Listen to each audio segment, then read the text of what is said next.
Hey everybody, welcome back to the latest episode of mine of the Toy Dungeon SA. I'm Lionel Zanna, and today I am going to be talking about a little project that I've been wanting to do for such a long time. And this game came out in 1988. It was an arcade game, that's how I know it as. I don't know why, it reminds me of so many other games. It reminds me of Ninja Gaiden 2, it reminds me of Gradius, the spaceship game. It reminds me of Atomic Runner. Also reminds me of The Legend of Kage. Some call it The Legend of Cage. But anyway, this game is Ninja Spirit. It was developed by Irem. Seeing it in the arcades when I was very young, I remember it was very hard and very difficult. This is an action-packed, side-scrolling, 2D platform, hacker-slasher, ninja adventure, where you are on a mission to avenge your father, who is half human, half beast, by the way. This quest takes place in feudal Japan, where you are hunted by ninjas, monsters, wizards, and so many other things. A lot of Japanese mythology is used in this game. This is why I love it so much. It is so quirky, it's so weird, and yet so intelligent the way it's been played. Gameplay is so intense because you're constantly bombarded by all these monsters, wizards, demons, oni, dengu. Gameplay with all these crazy things are out to get you and bombarded by all these projectiles and people and bombs and stuff like this. There's just projectiles flying everywhere. Which brings me to the first comparison. This reminds me a lot of Gradius, the spaceship game. Exactly the same, especially choosing your different weapons, where you have the same system in place. Even the power-ups, you have to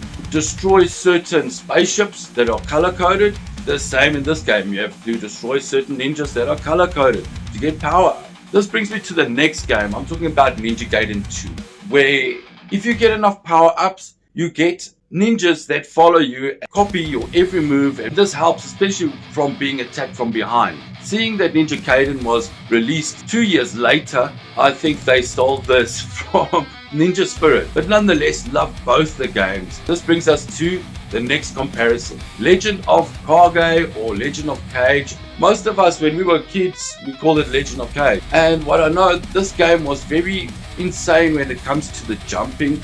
You jump extremely high and then glide down, giving you like a flying effect, like in a lot of these Asian kung fu movies, which is so cool. I really enjoy it.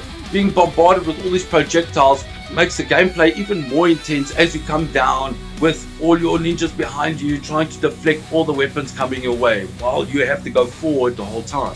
The last game reminds me of this is Atomic Runner, also known as Chelanov. Also came out around the same time, also an arcade game. When games started moving on to more buttons, games long ago had 2 buttons, a jump and an attack. Now you have a jump, attack, and a special feature. So this is how it progressed, and like in Atomic Runner, the platform moves forward the whole time. You can't turn and run back, and you have to keep up with what's going on, which makes it intense. So the third button was incorporated, so if you hit the third button, places behind you, you're actually starting to run backwards while the enemies are coming from behind and from the front. Atomic Runner is one of my favorite games of all time. I see these comparisons, and it's funny because it came out such a long time ago. This is an insane game with a lot of fun gameplay and a lot of thinking.